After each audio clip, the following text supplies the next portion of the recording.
A paz de Jesus esteja com você. Memórias do Líbano está sempre em Porto Alegre. Está sempre também nesse lugar do encontro dos sacerdotes maronitas. E temos conosco essa noite Monsenhor Rubens, pároco da Igreja Nossa Senhora do Líbano em Bauru. Boa noite. Boa noite, Dom Edgar. Monsenhor Rubens, esse encontro anual que temos para juntar os sacerdotes maronitas e pensar, rezar um pouco juntos e deixar no fim coisas para poder melhorar em nossa igreja, para poder juntos também pensar juntos e preparar para o ano que vem.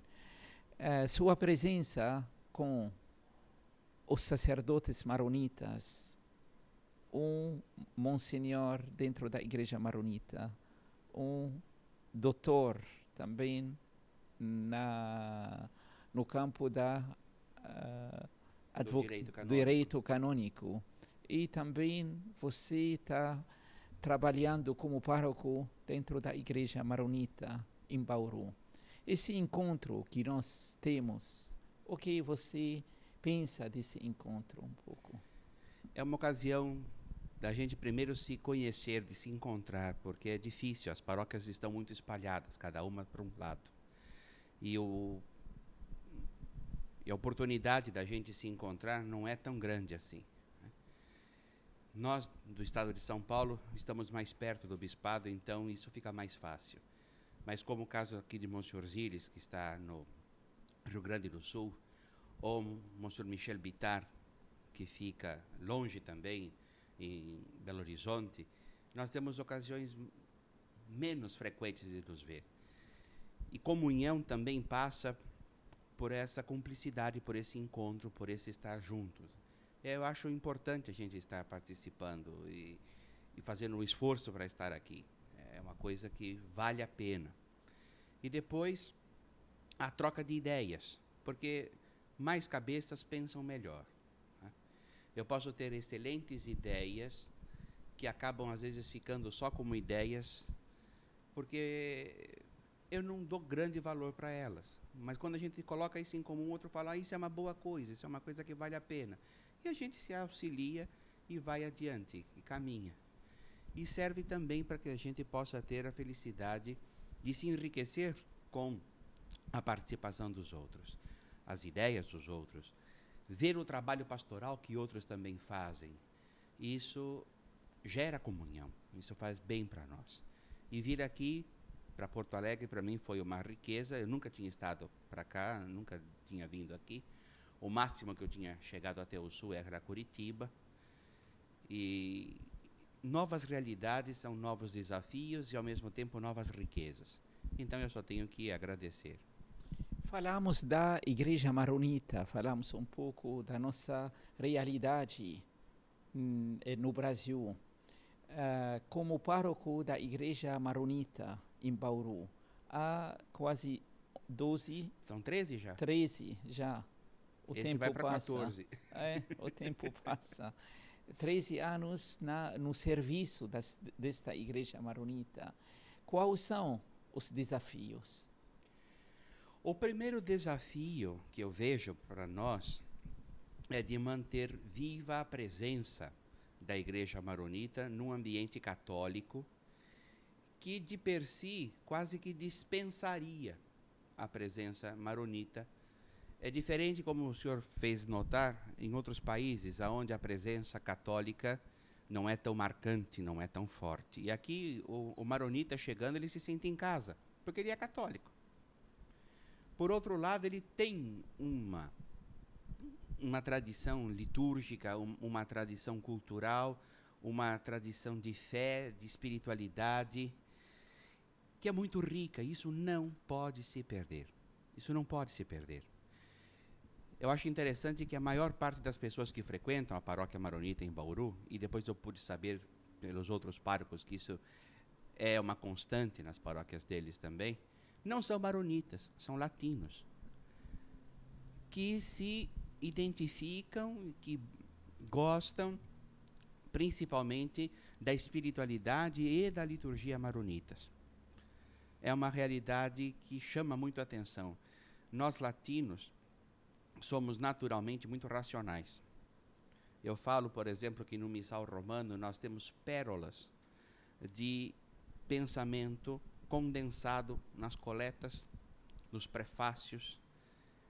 Como em 3 ou 4 linhas se coloca, ou se tenta, né, colocar o mistério. Em compensação, nas liturgias orientais, na maronita de um modo particular, é um coração que se derrama diante de Deus. Então as pessoas falam com Deus não com a cabeça, falam com o sentimento, com a experiência de vida. E isso toca principalmente o brasileiro. Porque o brasileiro é muito sentimental. Não que a gente não tenha uma fé lógica, uma fé pensada, a gente tem. Mas a gente também quer, junto com essa fé racional, com essa fé pensada, a gente quer uma fé cordial. A gente quer poder falar com Deus como eu falo com o meu pai. A gente quer poder falar com Deus coração a coração e não cabeça com cabeça. E aí a gente consegue de fato falar com Deus, porque se eu vou tentar falar com Deus cabeça com cabeça, a cabeça de Deus suplanta a minha de muito. Mas o coração de Deus, mesmo suplantando o meu de muito, me acolhe melhor do que a cabeça de Deus. Porque eu não sei o que Deus pensa, mas eu sei como Deus ama. E é assim que a gente percebe dentro da liturgia maronita esta realidade de uma busca do rosto de Deus, da feição de Deus. E por isso eu penso que a Igreja Maronita tenha muito o que oferecer dentro do panorama da espiritualidade do mundo. E é uma riqueza para as nossas dioceses, onde existe uma presença da Igreja Maronita. Temos desafios a conquistar, nós temos dificuldades muitas vezes em fazer com que os maronitas percebam, inclusive, essa mesma riqueza. Porque é gozado. Quando a gente nasce e está acostumado com uma certa maneira de ser, a gente não liga muito para aquilo. A gente acha aquilo natural, é normal. Um que vem de fora e olha, descobre aquilo e fica encantado. Então, eu me lembro aquilo que Dom Vartan fala, que é o bispo dos armênios. Ele fala que ele era um convertido, porque ele nasceu de família armênia, mas praticou sempre o rito romano, até que ele foi feito, de repente, bispo dos armênios. E aí ele teve que aprender a liturgia armênia, ele teve que aprender a língua, ele teve que aprender uma porção de coisas, e viu a riqueza que aquilo tinha. Então ele diz uma coisa interessante, e eu concordo com ele quando ele fala isso. O convertido, ele é mais radical. Ele busca, ele quer aquilo na sua pureza, na sua essência. É o que eu procuro fazer também, porque, como o senhor sabe, eu não nasci de família maronita, eu sou de família latina, muito piedosa. Com a graça de Deus, em casa, nós sempre tivemos muita fé e prática dessa fé. Isso é uma herança que o meu pai nos deixou. E, ao nos encontrar com a igreja maronita, essa é uma expressão até do meu pai, eu lembro que, durante um bom tempo, o papai só participou de missa no rito latino, né? Até que eu fosse para ser pároco dos maronitas em Bauru. E aí ele ficou um certo período, uns 3 meses ou 4 meses, só participando da missa maronita. Depois, coincidiu de um amigo nosso falecer, e eu fui celebrar o 7º dia, e fui celebrar no rito romano. Nós estávamos voltando para casa, o papai vira para mim e diz: nossa, como a nossa missa é seca. Uma pessoa que nasceu no rito romano, que viveu intensamente, porque o papai gostava também de liturgia, né?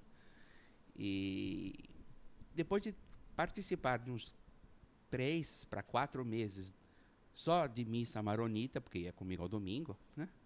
E me ajudava bastante, ele me sai com essa: nossa, como a nossa missa é seca.